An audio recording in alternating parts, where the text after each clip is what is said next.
ओशो कहते हैं, मृत्यु अंत नहीं है, यह जीवन की एक और दहलीज है। जैसे सांस भीतर जाती है और बाहर निकलती है, वैसे ही आत्मा शरीर में आती है और उससे निकल जाती है। मृत्यु केवल द्वार बदलना है, यात्रा समाप्त नहीं होती। जब कोई व्यक्ति मरता है तो सबसे पहले यह नहीं होता कि वह तुरंत खत्म हो गया। ओशो बताते हैं कि मृत्यु का क्षण एक प्रक्रिया है, अचानक होने वाला घटना नहीं। शरीर धीरे धीरे ठंडा होता है। प्राण ऊर्जा, जिसे ओशो जीवन की लहर कहते हैं, धीरे धीरे ऊपर उठती है। यह ऊर्जा सिर के शीर्ष सहस्रार तक पहुंचती है और वहीं से बाहर निकलती है। इस बिंदु पर आत्मा शरीर को देख सकती है। वह देखती है कि यह वही शरीर है जिसमें उसने हंसा, रोया, चाहा, डरा, लेकिन अब उसमें कोई हलचल नहीं। ओशो कहते हैं, आत्मा को यह समझने में थोड़ा समय लगता है कि वह अब शरीर में नहीं है। उसे लगता है जैसे नींद आ गई है और वह सपना देख रही है कि मैं मर गया। यहीं से आत्मा की पहली यात्रा शुरू होती है, एक ऐसी स्थिति जहां समय और स्थान का कोई अर्थ नहीं। ओशो ने कई बार कहा है कि मृत्यु के बाद आत्मा तुरंत आगे नहीं बढ़ पाती। जैसे कोई व्यक्ति नींद से जागता है और कुछ क्षणों तक यह नहीं जान पाता कि वह कहां है, वैसे ही आत्मा भी भ्रमित रहती है। इस काल को ओशो अंतराल कहते हैं, जहां आत्मा शरीर से मुक्त है पर अभी धरती से पूरी तरह छूटी नहीं। ओशो बताते हैं कि सामान्यतः आत्मा 3 दिन से लेकर 13 दिन तक अपने पुराने घर, अपने परिजनों और अपने कर्म क्षेत्र के आसपास भटकती है। कई लोग इसे आत्मा का घर आना कहते हैं। यह वही अवस्था है जब लोग कहते हैं 13वीं तक आत्मा घर आती जाती है। ओशो इस विश्वास को नकारते नहीं, बल्कि गहराई से समझाते हैं। वे कहते हैं, जब तक आत्मा अपने पुराने संबंधों से मुक्त नहीं होती, वह वहीं बनी रहती है जहां उसका प्रेम या आसक्ति है। वह अपने घर के पास होती है, लेकिन वह कोई छाया नहीं, एक कंपन है, एक तरंग। यह तरंग कई बार परिवार के लोगों को महसूस होती है, किसी की उपस्थिति, किसी की सुगंध या किसी स्पर्श की तरह। ओशो कहते हैं, आत्मा का असली घर न तो किसी मकान में है, न किसी व्यक्ति में। आत्मा का घर स्रोत चेतना में है, वही अस्तित्व जिससे सब कुछ उत्पन्न हुआ है। लेकिन जब आत्मा जीवन भर देह, रिश्ते और इच्छाओं से बंधी रहती है, तो मृत्यु के बाद भी उसकी दिशा बाहर की ओर रहती है। ओशो कहते हैं, जिसने जीवन में भीतर झांकना नहीं सीखा, वह मृत्यु के बाद भी बाहर ही भटकता है। इसलिए आत्मा तब तक घर नहीं लौटती जब तक उसकी आसक्ति और पहचानें मिट नहीं जाती। यह मिटने की प्रक्रिया ही आत्मा की सस्पेंशन अवस्था है, जिसके बारे में हम अगले भाग में विस्तार से समझेंगे। ओशो ने कहा है कि मृत्यु के तुरंत बाद आत्मा का अनुभव बहुत सुंदर हो सकता है। यदि व्यक्ति सजगता में मरे, अगर किसी ने ध्यान किया है, जीवन में जागरूकता विकसित की है, तो मृत्यु के क्षण में उसे यह दिखाई देता है कि वह शरीर नहीं है, न मन है, वह तो केवल साक्षी है। ऐसी आत्मा मृत्यु के बाद भयभीत नहीं होती, बल्कि एक प्रकाशमय विस्तार में प्रवेश करती है।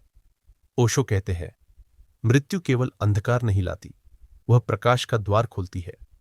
पर जो सोया हुआ है, उसे वह द्वार दिखता नहीं। जो व्यक्ति लोभ, क्रोध या दुख में मरता है, उसकी आत्मा भारी होती है। वह धरती के पास रह जाती है, अपनी अधूरी इच्छाओं में उलझी हुई। ऐसी आत्मा को भटकती आत्मा कहा गया है। पर वास्तव में वह भटकना किसी सजा का नहीं, बल्कि सीखने का अवसर है, ताकि आत्मा अपनी अधूरी भावनाओं को पहचान सके और उन्हें छोड़ सके। ओशो ने एक बहुत सुंदर बात कही, हर आत्मा मृत्यु के बाद घर लौटती है, लेकिन कुछ देर के लिए अपने पुराने आंगन में जरूर आती है, जैसे कोई यात्री सफर पर निकलने से पहले पीछे मुड़कर एक बार घर देखता है। इसी को हम कहते हैं, आत्मा घर आती है। यह कोई भूत या प्रेत का अनुभव नहीं, बल्कि आत्मा की विदाई की ऊर्जा है। ओशो के अनुसार यह अवस्था लगभग 13 दिन तक रहती है। कई प्राचीन परंपराएं भी यही कहती हैं। इसलिए हिंदू धर्म में 13वीं का विधान है, जहां परिवार आत्मा के प्रति कृतज्ञता और मुक्ति कामना व्यक्त करता है। ओशो इसे आध्यात्मिक दृष्टि से समझाते हैं। 13वें दिन आत्मा को एक संकेत मिलता है कि अब लौटने का समय है। वह अपने कर्मों, अपने प्रेम, अपने अपूर्ण वचनों को देखती है और धीरे धीरे उनसे अलग होने लगती है। जब यह पूर्ण हो जाता है, तब आत्मा अपनी अगली मंजिल की ओर बढ़ती है। ओशो बार बार कहते हैं कि जो मृत्यु को समझ लेता है वह जीना सीख जाता है, क्योंकि मृत्यु का भय ही जीवन का सबसे बड़ा बंधन है। जो जानता है कि मैं शरीर नहीं हूं, वह मर नहीं सकता। ऐसा व्यक्ति मृत्यु के बाद भी सहजता से घर लौटता है, अस्तित्व में विलीन होकर। ओशो कहते हैं, आत्मा कभी मरती नहीं। मृत्यु केवल उस देह की होती है जिसे आत्मा ने कुछ समय के लिए पहना था। जब कपड़ा पुराना हो जाए तो उतार देना ही स्वाभाविक है। इसलिए ओशो के अनुसार आत्मा की घर वापसी कोई भूतकालिक घटना नहीं, बल्कि एक ऊर्जा का संक्रमण है। पहले वह घर जहां उसका प्रेम और जीवन रहा, वहां कुछ समय ठहरती है। फिर वह अपने सच्चे घर, उस शून्य चेतना, ब्रह्म या अस्तित्व की ओर बढ़ जाती है। यह यात्रा 13 दिन से कुछ अधिक भी हो सकती है या कम भी। यह आत्मा की चेतना की गहराई पर निर्भर करता है। जिसने जीवन में ध्यान सीखा है वह तुरंत लौट जाता है। जिसने आसक्ति और अहंकार में जिया है उसे लौटने में समय लगता है। ओशो की वाणी में जो भीतर से जाग गया है उसके लिए मृत्यु केवल द्वार है। जो सोया हुआ है उसके लिए मृत्यु अंधकार है। ओशो कहते हैं, मृत्यु एक द्वार है, लेकिन उस द्वार से गुजरते हुए आत्मा 3 अवस्थाओं से होकर जाती है। ये 3 अवस्थाएं हैं हुक, सस्पेंशन और रिटेंशन। जो इन अवस्थाओं को समझ लेता है वह जीवन और मृत्यु दोनों के रहस्य को जान लेता है। मृत्यु के बाद आत्मा का पहला अनुभव यही होता है। वह अब भी अपने जीवन से जुड़ी हुई महसूस करती है। ओशो कहते हैं कि मृत्यु के बाद आत्मा अचानक यह नहीं जान पाती कि सब कुछ समाप्त हो गया है। वह अपने घर, अपने प्रियजनों, अपने अधूरे कार्यों, अपनी इच्छाओं से बंधी रहती है। यह बंधन ही उसका हुक है। ओशो कहते हैं, जो व्यक्ति जीवन में आसक्त है, मृत्यु के बाद भी वही आसक्ति उसे बांधे रखती है। आत्मा शरीर से अलग हो जाती है, लेकिन मन से नहीं।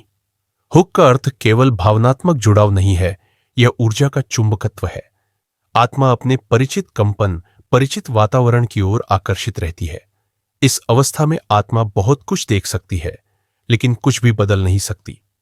वह देखती है कि लोग रो रहे हैं, पुकार रहे हैं, पर अब उसका स्पर्श किसी को नहीं छूता। ओशो के अनुसार इस अवस्था में आत्मा को सबसे गहरा झटका तब लगता है जब उसे एहसास होता है कि अब वह किसी को सांत्वना नहीं दे सकती, किसी के आंसू नहीं पहुंच सकती। यहीं से भीतर एक जागरूकता जन्म लेती है कि सब कुछ अस्थायी है। यह जागरूकता ही आत्मा को अगले चरण की ओर ले जाती है। जब आत्मा अपने जुड़ावों को थोड़ा ढीला छोड़ देती है तो वह सस्पेंशन में प्रवेश करती है। सस्पेंशन का अर्थ है बीच में ठहरना, न यहां न वहां। ओशो कहते हैं, यह वह समय है जब आत्मा न तो पृथ्वी पर है न अस्तित्व में विलीन हुई है। वह जैसे 2 किनारों के बीच लटकती है। यह वह मौन क्षण है जब आत्मा अपने कर्मों का पूरा चलचित्र देखती है। यह अवस्था अत्यंत सूक्ष्म है। यहां आत्मा समय और स्थान से परे होती है, लेकिन चेतना की रोशनी उसके भीतर जलती रहती है। वह देखती है कि उसने अपने जीवन में क्या किया, कहां प्रेम किया, कहां घृणा की, कहां सत्य को ठुकराया। यह किसी न्याय की प्रक्रिया नहीं, बल्कि आत्मा की स्वयं की गवाही है। ओशो कहते हैं, मृत्यु के बाद कोई ईश्वर तुम्हारा न्याय नहीं करता, तुम स्वयं अपना न्याय बन जाते हो। इस अवस्था में आत्मा को अपने भीतर का पूरा दर्पण दिखता है। अगर आत्मा ध्यानवान है तो यह दर्पण उसे प्रकाश की ओर ले जाता है। अगर आत्मा अज्ञान में है तो वही दर्पण उसे भय और भ्रम में डाल देता है। सस्पेंशन का काल कुछ क्षणों का भी हो सकता है या सैकड़ों वर्षों का भी। यह आत्मा की परिपक्वता पर निर्भर करता है। जो व्यक्ति जीवन में ध्यान का अभ्यास करता है उसके लिए यह ठहराव बहुत छोटा होता है। वह तुरंत अगले चरण की ओर बढ़ जाता है। जब आत्मा सस्पेंशन से आगे बढ़ती है तो वह रिटेंशन की अवस्था में प्रवेश करती है। रिटेंशन का अर्थ है रख लेना, पकड़ लेना। इस अवस्था में आत्मा अपने अगले अनुभव, अपने अगले शरीर या अपनी मुक्ति की दिशा चुनती है। ओशो कहते हैं, आत्मा अपने पिछले अनुभवों का सार लेकर आगे बढ़ती है। यह सार ही उसका संस्कार है जो अगली यात्रा का बीज बनता है। रिटेंशन में आत्मा 2 संभावनाओं के बीच होती है। या तो वह पूर्ण रूप से मुक्त होकर ब्रह्म में विलीन हो जाए, या वह किसी नए शरीर में उतर जाए ताकि अधूरी सीख पूरी कर सके। जो आत्मा अभी भी किसी इच्छा, किसी अधूरे प्रेम, किसी अपूर्ण कर्म से बंधी होती है, वह पुनर्जन्म लेती है। जो आत्मा पूर्णतः सजग है, वह अस्तित्व में विलीन होकर घर लौट जाती है। ओशो इसे बड़ी सुंदरता से समझाते हैं। रिटेंशन वह क्षण है जब आत्मा यह तय करती है कि उसे खेल जारी रखना है या लौट जाना है। वही उसकी स्वतंत्रता है, वही उसका कर्म फल है। ओशो कहते हैं कि आत्मा इन 3 अवस्थाओं में केवल गुजरती नहीं, वह विकसित होती है। हुक में वह अपनी आसक्ति पहचानती है, सस्पेंशन में वह अपने कर्मों का साक्षात्कार करती है और रिटेंशन में वह अपनी दिशा चुनती है। यह पूरी प्रक्रिया आत्मा की चेतना को परिष्कृत करती है। यही कारण है कि ओशो मृत्यु को एक अवसर कहते हैं। मृत्यु अंत नहीं, रूपांतरण है। जो इसे समझ लेता है वह मृत्यु में भी उत्सव देखता है। यह यात्रा तुम्हें भीतर छू गई हो तो बस एक काम करो, आज कुछ देर मौन में बैठो, अपने भीतर उस साक्षी को महसूस करो जो कभी जन्मा नहीं, कभी मरेगा नहीं। ओशो कहते हैं, ध्यान ही घर लौटने का पहला कदम है। तो आज वही पहला कदम उठाओ, क्योंकि यात्रा अभी से शुरू होती है।